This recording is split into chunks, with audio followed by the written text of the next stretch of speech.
College football nerds here talking Alabama football, doing an Alabama preview. And if we're doing a preview, that means college football is right around the corner and that Josh and I have awoken from our off-season slumber. We also did a 4-part series on NIL. Actually talked a lot about Alabama and how they're leveraging the transfer portal and really winning that game. You'll love it. We got a long version of it on our podcast. We got the 4 parts on YouTube. Either way, check it out. But watch this first. Like, subscribe, all that. Watch this first because it messes up with the algorithm if you leave early.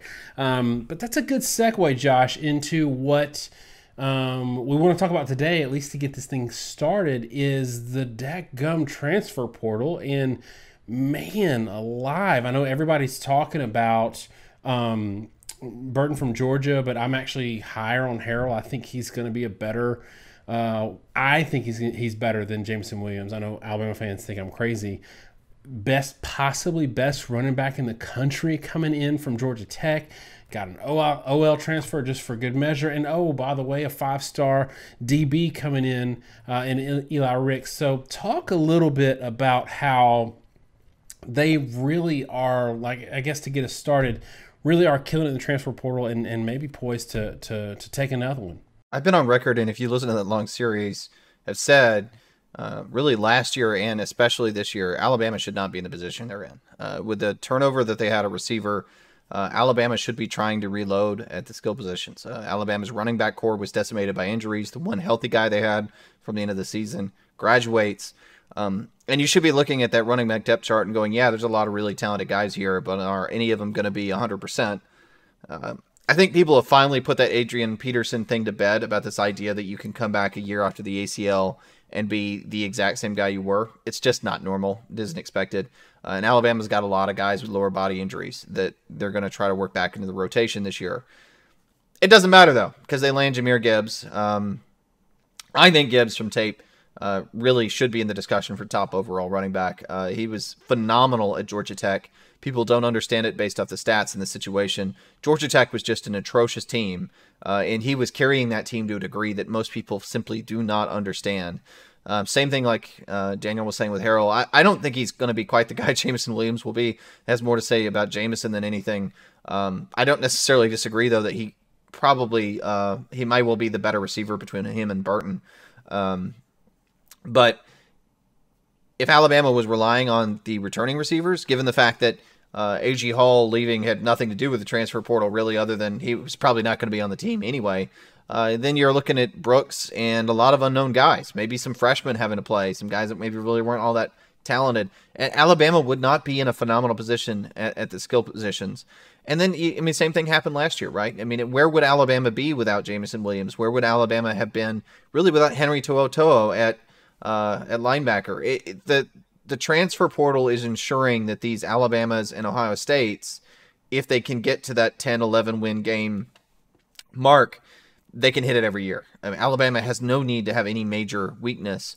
And this season in particular, with maybe 3 of 5 skill position player starters being transfers. I mean, on the defensive side of the ball, they took Eli Ricks, which they didn't even really need Eli Ricks. I think they just took him because he may be a top 5 or top 10 overall talent. And if he can get the scheme down, then you're going to start, maybe the top corner in the country that you didn't even have to recruit. It's just insane. And when Saban said last year was a rebuilding year, I don't think he was lying. It was a rebuilding year. And, frankly, if Alabama doesn't have a transfer superstar wide receiver and a transfer 5-star inside linebacker on that team, it's pretty believable that they maybe still lose to Texas A&M. Ejected they lose to Auburn in that game. It's not going to take a lot to lose it. I know Williams got knocked out injured. But Williams going out, not injured, but getting ejected for targeting in that game is kind of an indication of how much he mattered to that football team. I don't know that they beat Georgia in the SEC title without those two. And so maybe you're looking at a two-loss Alabama from last year. And I think that's what the transfer portal's done. I think it's been great for Alabama. I think it'll continue to be great for Alabama. But frankly, I kind of hate it because, I want to see, I think it's fun to watch college football ebb and flow and watch recruiting matter and watch these teams have to rebuild. And I don't know that we're going to ever have to see that again, because Alabama's just going to roll out a near perfect squad every year, and we're going to be back in this conversation talking about, where's the best chance that they drop their one game that doesn't matter before they make the playoff. All right, so after saying all of that, because we are Team Grim Reaper and Alabama fans love to have something to really get at us about, we're going to bring it down a little bit and bring it back up after that. Let's talk a little bit about where they might have some weaknesses that may not even materialize early in the season, because other than that Texas game, it's a pretty easy slate until they're on the road at Arkansas in October. Looking at this, and I'm going to make it a little tougher for you, Josh. Don't do the thing where you're like, well, if the transfers don't pan out, because I think the transfers are pretty good. Let's talk about what we know about the team, and then maybe what we know about attrition or anything like that maybe shines a little bit of a warning light to you on where there might be some weaknesses. So I think there's two areas where Alabama maybe has a potential weakness, or at least a relative weakness. And they're really two areas where you don't want to have a weakness. And those areas, in my view, are at the offensive and defensive line. You said I can't cheat and talk about how the transfers aren't good. I don't really feel like I need to, because I think if you look at last year and where their failings were as a football team, the truth is Jamison Williams and Mechie were really important for Alabama, but they were important because they were helping bail out the fact that the offensive line was not very good. Alabama, in their games where they struggled, the A&M, even the A&M loss, but maybe to a lesser extent, but certainly the LSU game, the Auburn game, and then the loss to Georgia, it was the offensive line that let them down. I mean, Bryce Young was running for his life. They had no run game. A couple of those, they had no run game whatsoever.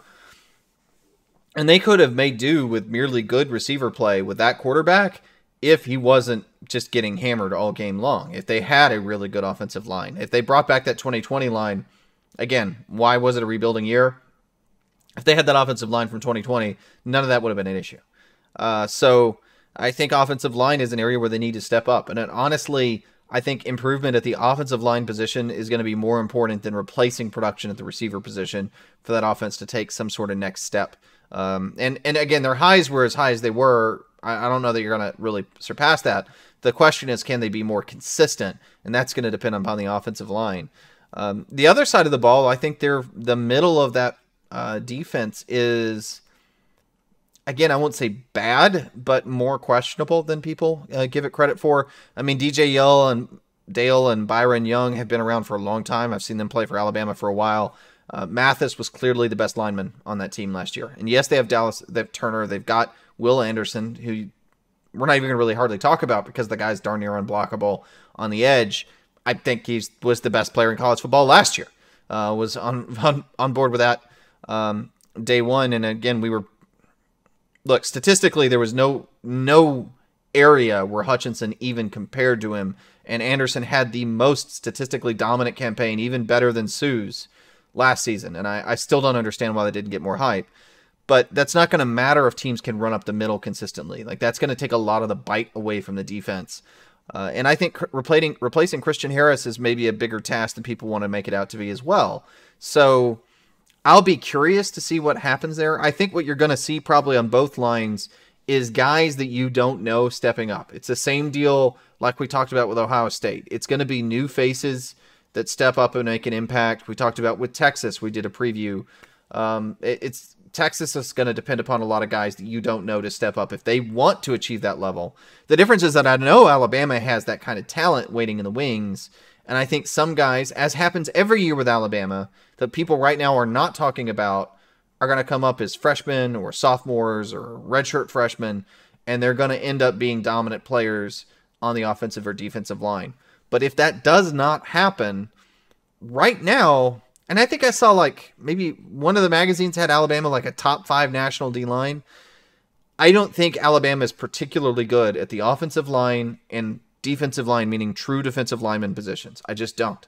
And to some degree, that's always going to put a ceiling on how good you can really be. Yeah, and look, I think the offensive line was kind of inexcusably bad last year. Now, I also have heard that Marone was checked out, and either way, I don't think the offensive line scheme or coaching really fit what O'Brien was doing or really fit maybe the talent that they had. I was kind of shocked to see, and this is why Ohio State fans got mad at me for saying this, but like they're Ohio State fans are floored that anybody would suggest that Bryce Young is as good or better than C.J. Stroud. They just cannot believe it.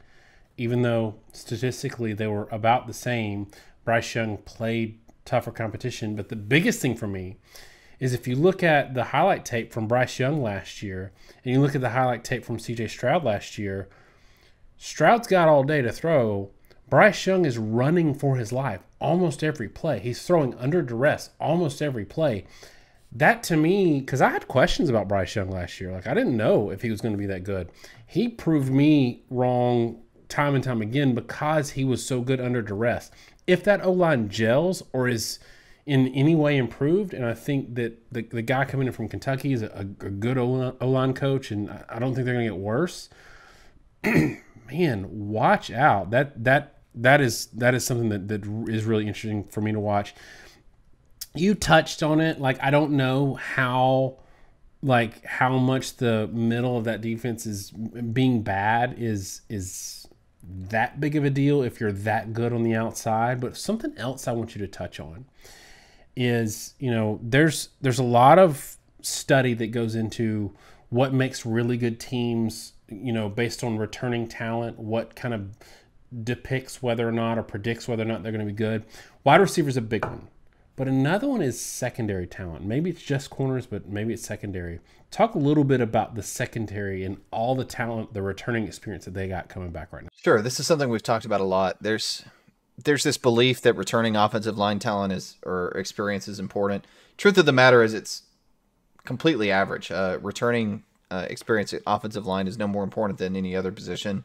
However, the secondary does stand out. Really, the one real statistical outlier for returning production is the secondary position. And I think it's important because secondary is one of the more difficult positions to play at a high level. Schematically, it's just very challenging to master. And mistakes at the secondary level probably have the largest impact of any position outside of quarterback. If a corner busts a coverage and it's seen, it's a touchdown. And you really can't say that anywhere else. There's really no other position where a single screw up turns into a score. It's really unique to the corner position and the safety position. So if you have a lot of returning experience production in the secondary, it goes a long, long way. And what Alabama has this year is a ton of experience at corner and safety. And it's not even just the starters. They've got about 4 guys that are vying for those corner positions. Eli Ricks is in the middle of it, but they've got another 5-star in Kool-Aid McKinstry. They've got another, 4 or 5-star guy in Arnold. They got a top JUCO player in Kyrie Jackson. A couple of those guys started in the national title game due to injury situations. And Ricks has playing experience. The safety position, you've got Battle and Helms, but behind them, you've got Branch and Moore, one of which will probably start at nickel, but both of whom have started a lot of games. There's just a lot of experience in the defensive secondary for Alabama, and that should pay dividends. There should be fewer busted coverages. Last year, at times, Alabama had real problems. We talked about it a lot through the year. Like after the Tennessee game, we talked about if Alabama could just stop busting coverages, they would be probably statistically, number 1, number 2, number 3 defensively. Then maybe not as higher than Georgia, but they would have been top 3. And the whole reason they weren't is they kept letting guys go free. That Texas A&M game, if they just cover their guys, Alabama wins that game probably fairly easily, and they would have been really dominant. So the fact that they have so much returning experience, they've got a coordinator coming back. We'll see if Golding still fields a team that looks discombobulated at the start of the year. But if they don't, if they can actually get it all settled, if they can look like the experienced team that they actually are to start the season, that defense could really, that's the thing that could make them go to the next level. And I'll say that if they don't get to that point, the Alabama fans are going to be chanting fire Golding, and I'm probably going to be behind them because this year there's really no excuse for that defense to look anything other than totally in command of the situation. Yeah, and I don't think that Jalen Moody's going to be starting by the middle of the year. I think that kind of like we've always seen with Alabama teams, there's some superstar youngsters that we're not thinking about. How do you keep Blackshire off the field? Jihad Campbell's got a lot of heat around him, and so at some point we're going to see these guys show up that weren't even on our radar, and we already think that the guys that are on the radar are really good. Josh, another thing that I think that is hugely important to Alabama this year, and maybe you can give me a minute or two on this one, is Bill O'Brien coming back. To me, I think is really a big deal, because I think that giving him 2 off seasons to really work on that scheme, and 1 year of seeing what worked, getting back into the college game and all that, I think that could be a huge deal for them this year. What do you think? I think it could be. I'll take a step back and say I'm going to throw my hat in the Deontay Lawson train for inside linebacker. I think that guy's probably the next great one for Alabama. But offensive coordinator, it's really important to have continuity. You see a lot of times coaching staffs to take over, but certainly offensive coordinators on their own, they don't quite know what they have. Going through the spring, they haven't had the chance to be around the players enough to see how they react in a game situation, and they don't really know how to structure the offense. One of the more challenging things in college football, as in any level of football, is that you build an offense in the offseason and a defense in the offseason that you want to run later. Anytime there's a change or something unexpected happens, it's really hard to shift what you're doing. And a lot of times what you see is, Oklahoma is a great example last year. They tried to build something around Spencer Rattler. It did not work anywhere near as well as they thought. They switched to Caleb Williams, and for a game or two it works. And what you see is they got about 1 to 2 games worth of schemed plays that they've taught Caleb Williams and they've practiced as a team. And once those go on tape, everybody sees them, and they don't have anything else in that bag. And teams adjust to those plays they've seen on tape, and at that point you're just kind of sunk because you're running the same stuff over and over again, and people have seen it way too much and been able to practice it way too much. So you've got to really spend the whole offseason developing a whole bag of tricks. I certainly think we saw it with Sarkisian. When he comes in 2020 and he has time to know who he has to work with and to build an offense around Mac Jones and his strengths, which were different than Tua's strengths. Very different team with Mac Jones in 2020 than when Mac Jones was a quarterback at the end of 2019. Very, very different team. They were a lot more RPO based at the end of 2019 because that's what Tua did. That's what they built the offense around, because Tua's very accurate. He gets the ball out really quickly. Jones was a much more read and react quarterback. He had a much better head for seeing what was going on and making a right decision, but he didn't have the quick trigger that Tua had. And I think what you're going to see from O'Brien is he's going to see things Bryce Young was good at and things he was bad at last year, and he's going to see things that his offensive line could or couldn't handle. Probably a lot of things that did or did not work at the college level that he didn't anticipate. The truth is he was a pro coach for probably a little too long, and you're going to see a slightly different offense, a better tailored offense, a better version of Bryce Young going into 2022 than you saw in 2021. I don't think you're going to see, one way or the other, I don't think you're going to see O'Brien more than another year, but I do think a lot like Sarkisian's year in 2020 catapulted him to new heights. It's very likely that Bill O'Brien's going to do the same thing. I want to wrap this up by talking about the notion of Alabama being in a rebuilding year last year and what the reasonable expectations should be for them this year. One, I think, just real quick, you agree with Nick Saban. They were in a rebuilding year last year, right? Yeah, I mean, by all definitions, they had a crap ton of talent in 2020, lots of first-round talent, quarterback, running back, offensive tackle, even on the defensive side of the ball, and they went pro. It was a rebuilding year. It was. Looking at their schedule this year, it's a little grindy in the middle, and they don't get the bye week until November, like after the Mississippi State game before LSU. So they open with like everything in a row. But I think where they tripped up on A&M last year, I don't like predicting games 2 months out, But if history serves, also real quick, love to get your thoughts on this. You don't want to be circled on Alabama or Nick Saban's calendar, and I think A&M is going to be a circle game this year. What do you think? I think that's true. I will say sometimes I think being circled hasn't always played in their favor. I mean, you follow Ole Miss games in 2014, 2015. They dropped 2 in a row. Certainly had that circled, I think, in 2015. Ole Miss came in pretty hot that game. LSU, I mean, there were several games in that series, but after 2011, I think they had that circled in 2012. I think sometimes the emotion gets to them a little bit. But where I think it's a problem is if, maybe A&M in particular has been the one that's been on the wrong end of this. If you jump up and get them a year where maybe you shouldn't, where they played really poorly, and you don't have a great team, they're going to come at you just as hard. And I'm not sure where A&M is at this year, but I don't know that they're going to be the same squad, like the same sort of squad that you want to have to beat Alabama, the same sort of squad that Ole Miss brought in 2015, which was really a much better team than Ole Miss had in 2014. So it's definitely not an ideal situation if you're Jimbo Fisher. Yeah, that 15 Ole Miss team was a 10, I think, or 11-win team that murdered their bowl opponent. Alabama ended up winning the national championship that year, but they didn't start. They didn't start Coker in that game, and I think they had like 5 turnovers and still almost won.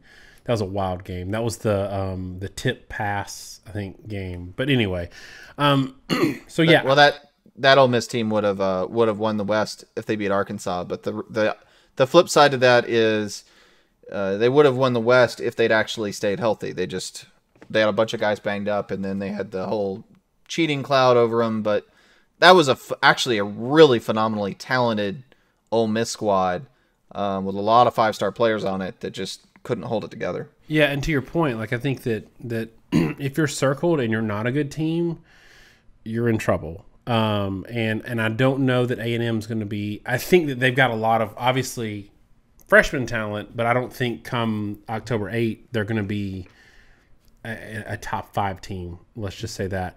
But looking at their schedule overall, I think that it's Alabama fans might look at the schedule and not be super excited. I think it's a pretty good schedule.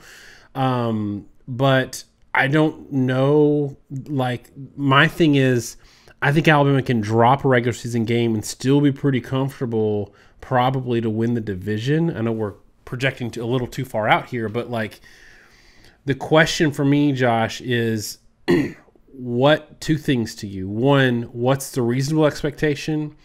And what are Alabama fans going to be upset with? Is it national championship or bust on both of those?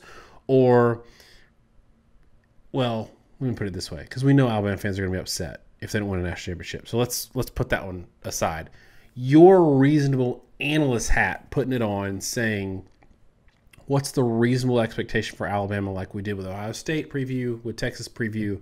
At the end of the year, what do you think, looking at what they got right now?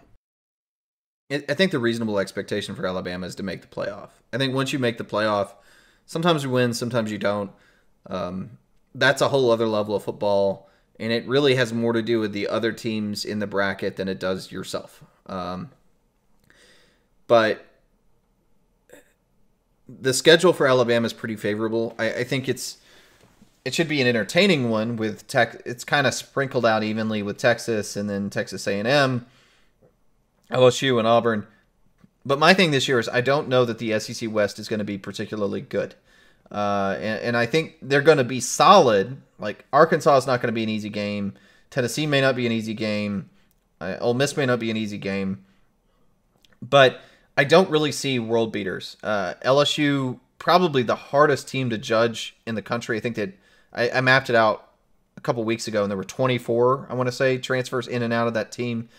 None of us, not me, not anybody else, has any clue what LSU is going to actually look like this year, if they're going to be any good or not. But certainly I think catching Texas early, I don't think they're going to be ready. And we just did our preview of them, and spoiler is that we weren't as high on them as we expected to be after we did our analysis. Texas A&M, I think they just landed that monster recruiting class, which is going to give people problems due to the fronts, but probably not this year.